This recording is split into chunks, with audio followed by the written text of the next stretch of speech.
Instagram खोलो कि Epstein files दिखने लगते हैं।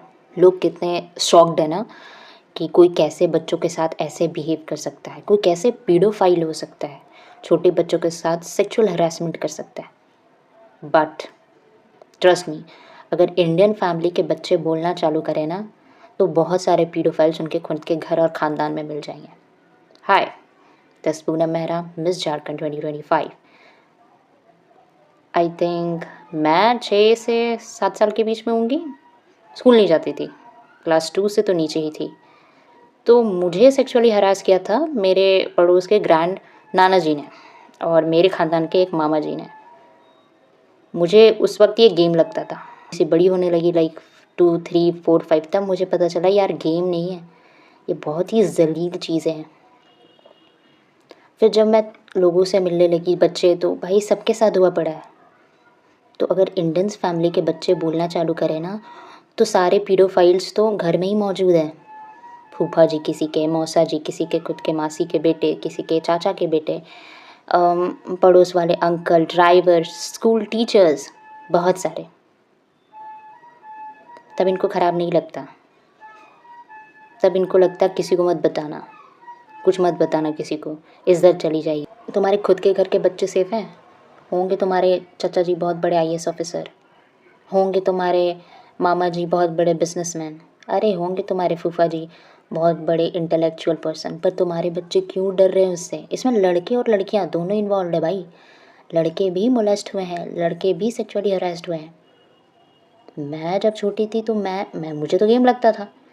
तो मैं तो जब मैंने लोगों के साथ वैसा बिहेव करना चालू किया तो पता चला मेरे से पहले उनको पता है भाई। और उन्होंने उनके साथ किसी और ने किया है और उनको भी गेम ही लगता है।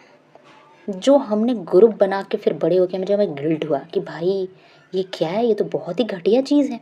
और थैंक गॉड बहुत 2-3 में ही पता चल गया कि ये बहुत गंदी चीज़ें हैं। अपने बच्चों का बिलीव करना सीखो यार। क्यों वो डरे हुए हैं, क्यों अच्छा नहीं लगता उनको कोई पर्सन? Trust them. सबसे ज़्यादा कोई डेंजर में है ना तो बच्चे हैं।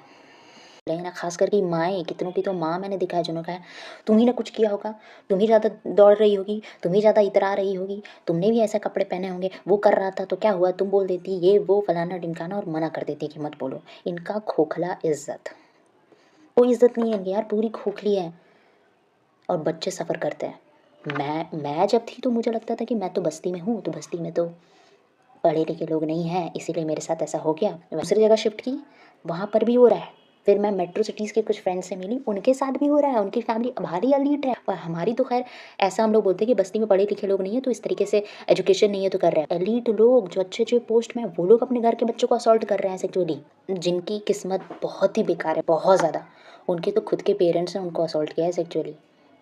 बहुतों को विश्वास नहीं हो रहा कि माँ बाप खुद के बच्चों के साथ ऐसा कर सकते हैं भाई, कर सकते हैं। और सबसे गुस्सा तब आता है जब ये ऐसे बिहेव करते जैसे कुछ हुआ ही नहीं है। अरे अरे मेरा राजा बेटा, 4 लोगों के सामने इतना अच्छे से बिहेव करेंगे जैसे हम तो कुछ जानते ही नहीं हैं, तुम्हारे साथ हुआ क्या है, हम तो कोई डिफरेंट पर्सनालिटी है। बट हमें पता है कि जब तुम 4 लोग नहीं देख रहे होते, जब हम अकेले होते तो तुम क्या क्या करते हो।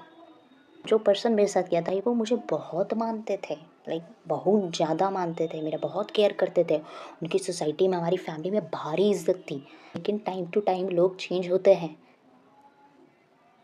जो लोग तुम्हारे साथ एक टाइम पे बहुत अच्छे थे, वो थोड़ी सी तुम बड़ी हो जाओगे फिर वो तुमको वैसे ही उसी तरीके से देखेंगे, ये ज़रूरी नहीं है। एंड बड़े होके पता है ये बच्चे कैसे ट्रॉमा में रहते हैं? इनको सबसे डर लगता है। विश्वास मानो ये ना दिखाए बट इनको डर लगता है, हमेशा खौफ रहता है। हमें लगता है थोड़ा डिस्टेंस बना के रखो, थोड़ा डिस्टेंस बना के रखो, क्योंकि वो ट्रॉमा दिमाग में रहता ही है। अगर मुझे कोई अधेड़ उम्र का आदमी डीएम करे, मैं जिसको मैं भैया भैया मानती हूँ, या फिर आते अगर मुझे कोई बूढ़ा आदमी लाइन मार रहा हो, या फिर मुझे किसी भी वे में गलत तरीके से देख रहा, मुझे इतना गुस्सा आता है, इतना ज़्यादा गुस्सा आता है कि मैं क्या बताऊँ। क्योंकि बचपन में तो समझ में नहीं आया ना, बचपन में हेल्पलेस होते हैं हम। लेकिन अब ऐसा लगता है कि कोई करे तो उसका मुंह नोच लूँ मैं। होंगी जो लड़कियाँ शुगर डैडी, शुगर मॉमी, मुझे इन लोगों से घिन आती है। इस पूरे एक्सपीरियंस से अच्छी चीज़ यही हुई कि मेरे नज़र अब हमेशा चारों आँख खुले रहते हैं। मैं अपने भाई बहन, जितने भी बच्चे मेरे आस पास हैं, मैं उनको लेके हाईली अलर्ट और प्रोटेक्टिव रहती हूँ। मैं किसी पे विश्वास नहीं करती। अगर कल मुझे कोई बच्चा आके बोलेगा ना कि मेरे पापा ने मेरे साथ ऐसा किया, मैं पक्का विश्वास करूँगी। लिटरली मैं उसकी पूरी इन्वेस्टिगेट करूँगी। मैं ये नहीं बोलने वाली, नहीं, नहीं बेटा गलती हो गया तुमसे, पापा ऐसा नहीं करते हैं, चाचा ऐसे नहीं करते हैं, भैया ऐसा नहीं करते हैं। ना, I don't believe in this shit.